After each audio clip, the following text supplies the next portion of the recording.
Bom dia, pessoal. Aqui quem fala é Augusto e sejam bem-vindos de volta a um mini curso de Python 3 ofertado pelo grupo PET Computação da UFPB.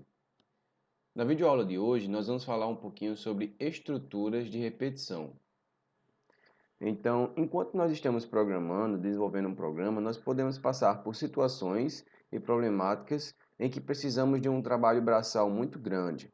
Por exemplo, se um programa exige que você imprima na tela uma sequência de números que vá de 1 até 10, você teria que fazer de forma braçal, né? Se você não tivesse conhecimento do assunto que eu vou dar para vocês hoje, você faria uma sequência de prints. Seriam 10 prints de 1 até 10. Ou então, por exemplo, se o programa quisesse todos os números pais entre 2 e 100, você teria que pegar e cada vez que você quiser imprimir um número par, você ia ter que digitar uma linha de código. Então seria 2, 4, 6, 8, print 98, print 100. Então isso é algo muito desgastante. Assim também seria imprimir todas as letras do alfabeto.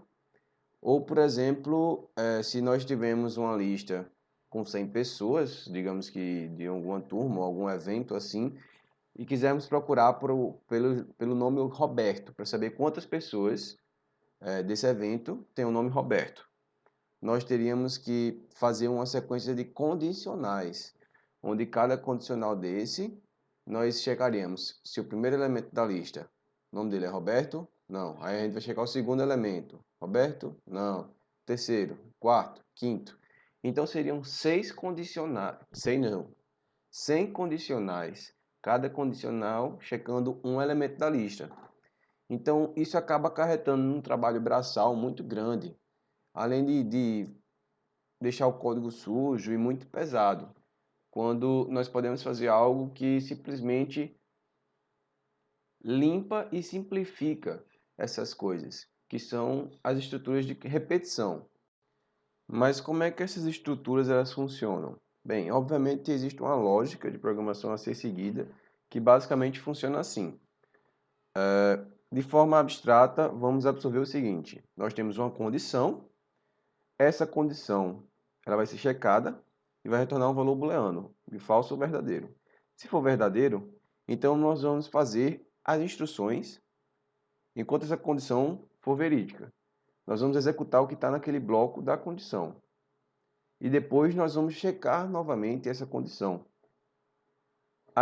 E assim nós vamos, refazendo as instruções que foram mandadas enquanto essa condição for verdadeira, até que a condição seja dada como falsa. Nesse caso, aí nós simplesmente pulamos as instruções e vamos para as próximas linhas de código. Então, essa checagem pode ser feita de duas formas no Python, utilizando while e utilizando for. A diferença entre os dois, vocês vão perceber mais nas aulas práticas, né? Eu vou fazer com vocês os exercícios.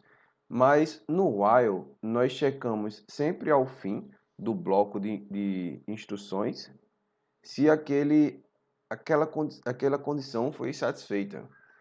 Então, por exemplo, enquanto no for nós temos um número fixo de vezes que nós vamos repetir aquelas instruções daquele bloco condicional, no while nós vamos sempre checar se uma condição ela foi satisfeita a partir de um valor booleano, uma expressão, alguma coisa do tipo.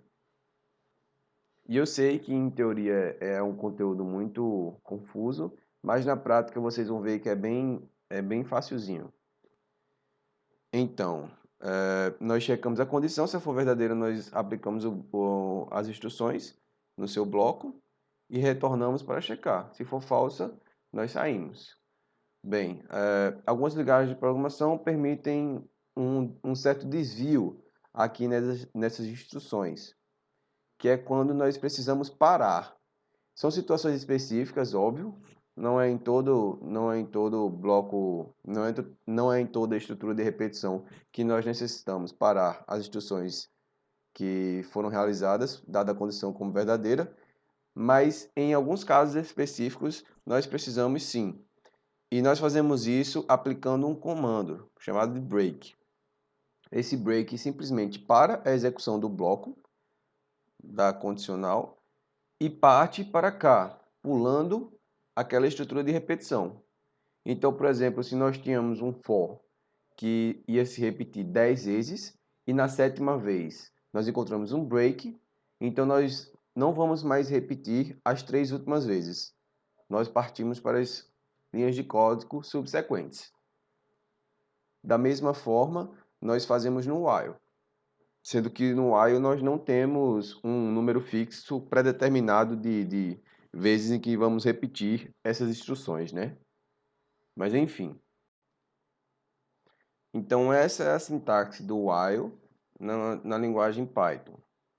Nós temos o comando, while, e aqui nós vamos ter a expressão, que retorna um valor booleano. Pode ser uma expressão, pode ser uma variável mesmo, booleana. Então aqui nós temos um inteiro n inicializado como 0 e a condição é n é menor que 3. Se n for menor que 3, então nós vamos executar o que está aqui, nesse bloco, nesse bloco estrutural. Então nós vamos printar o valor de n e vamos incrementar o seu valor em 1. E aí checamos novamente. N é menor que 3? Se sim, printamos, incrementamos. E por aí vai, até que a condição seja retorne um valor falso, que no caso vai ser quando n for igual a 3, né? Então aqui podem perceber que a saída vai ser 0, 1, 2. E quando foi 3, nós simplesmente pulamos essa estrutura de repetição. Certo. Já no for, nós vamos especificar um número n de vezes em que nós vamos repetir essa estrutura. Então, por exemplo, essa é a sua sintaxe. Nós temos um for, que é o comando, n, in range. In range nós podemos dizer que seria algo como dentro do limite, no alcance ou algo do tipo. Então aqui ele está dizendo que n vai de 0 até 3 e vai ser printado. Então n vai ser printado 3 vezes. 0, 1, 2. Fazendo a mesma coisa que foi feita no while. E pode perceber que aqui nós não precisamos colocar 3 linhas de código. Precisamos botar apenas 2 para que isso fosse satisfeito. A gente poderia ter, se a gente quisesse botar de n indo de 0 até 10, nós não precisaríamos adicionar mais linha de código. Era só especificar aqui n indo in range de 0 até 10, o valor 10. No for, nós podemos utilizar, além de números inteiros, nós podemos trabalhar com listas.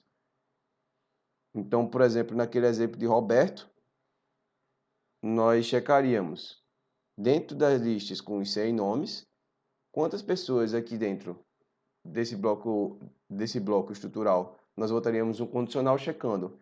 Essa pessoa atual que foi capturada dentro desse for, a pessoa corrente, tem o nome Roberto? Não. Então nós partimos para a próxima. Tem nome Roberto? Não. Partimos para a próxima. Isso tudo em 2 linhas de código. E a sua sintaxe é definida dessa forma. Por exemplo, aqui nós temos uma lista que vai de 1, 2, 3, 4, 10, com 5 elementos. E nós especificamos o número é o objeto pertencente a essa lista. Então essa lista não é necessariamente tem que ser composta por inteiros. Pode ser composta por qualquer tipo de dado. Certo? Então nós especificamos que queremos um número dessa lista.